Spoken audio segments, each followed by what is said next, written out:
धीरेन्द्र का धैर्य एक दिन जवाब दे गया। वो भी अपनी याचिका लेकर अपने दादा के दरबार पहुंच गया।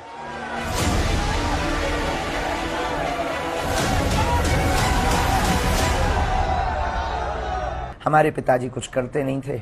भूख की स्थिति में दादा गुरुजी का फक्कड़पन था। वो परिवार से नाता तोड़ा, मतलब तोड़ा।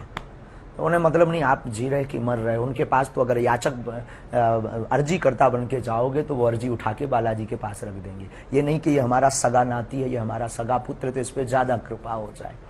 हम भी गए सबकी भांति।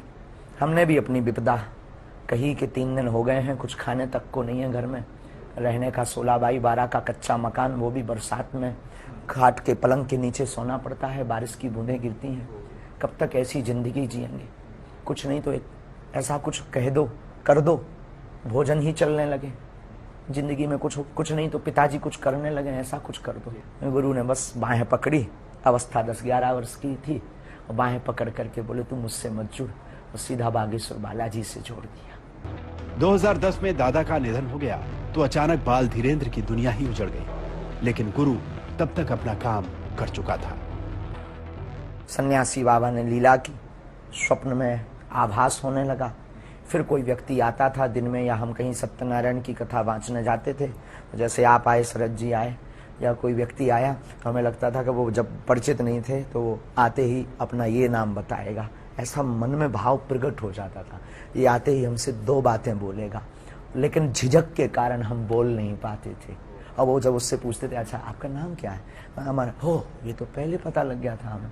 धीरे धीरे उसकी उसका परिष्कृतकरण हुआ, शुद्धिकरण हुआ, धीरे धीरे जागृति हुई, फिर अज्ञातवास की साधना की, और वो यात्रा और ये यात्रा ऐसे प्रारंभ हो गई।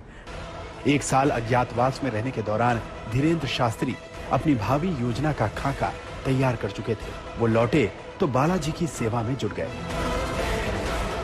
9-10 साल की अवस्था से ही हमने बालाजी की सेवा की। जब बच्चे खेलना सीखते थे तब से हमने हनुमान चालीसा का पाठ, और गुरु ने जो विधान बताया वो मीडिया पर बताने का विषय नहीं है, वो अनुभव का विषय है। कभी आप आइएगा तो उसको हम आपको बताएंगे कि हमने क्या क्या अपने जीवन में मुश्किलों को सहा, कितना हनुमान चालीसा का पाठ किया, रातों भर हनुमान जी के चरणों में बैठकर रोए हैं, रातों भर हवन किया है।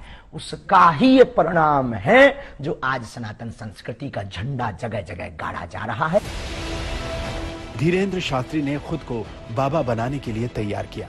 कई बड़े कथावाचकों के कार्यक्रम सुने, एक मोबाइल खरीदा ताकि उनके वीडियो देख सके, और फिर उन्होंने अपनी कर्मभूमि उसी बागेश्वर धाम को बनाया जहां उनके दादा का दरबार लगा करता था।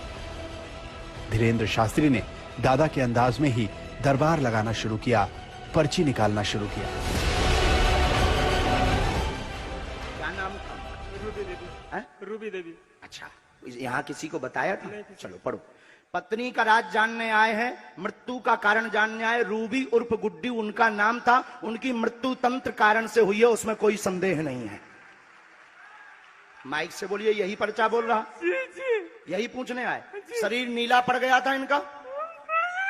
बस बस बस रोइए मत। शरीर नीला पड़ गया था? आस्था, धर्म, चमत्कार और भावनाओं के कॉकटेल ने धीरेन्द्र शास्त्री का दरबार जमा दिया। वो चंद वर्षों में पंडित धीरेन्द्र शास्त्री से बाबा बागेश्वर सरकार कहलाने लगे।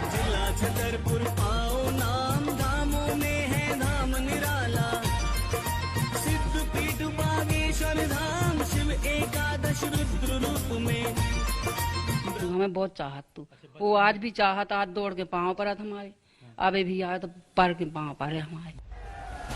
धीरेन्द्र शास्त्री की उम्र अभी सिर्फ 26 साल है। उनकी मंजिल क्या है ये अभी उन्हें भी नहीं पता। हाँ, जिंदगी अपने खेल खूब दिखाती है, इसका एहसास उन्हें जरूर है। जीवन के खेल सबकी समझ नहीं आ सकता। कब क्या कर दे गुरु, कब कृपा कैसी कर दे, कह नहीं सकते यार। मतलब यहाँ हम अपने जीवन में ये जो भी है हमारे लिए सबसे बड़े चमत्कार हैं। खाना पीना, भोजन, रहन सहन, सब चमत्कार से बड़े, कोई किसी का नहीं होता।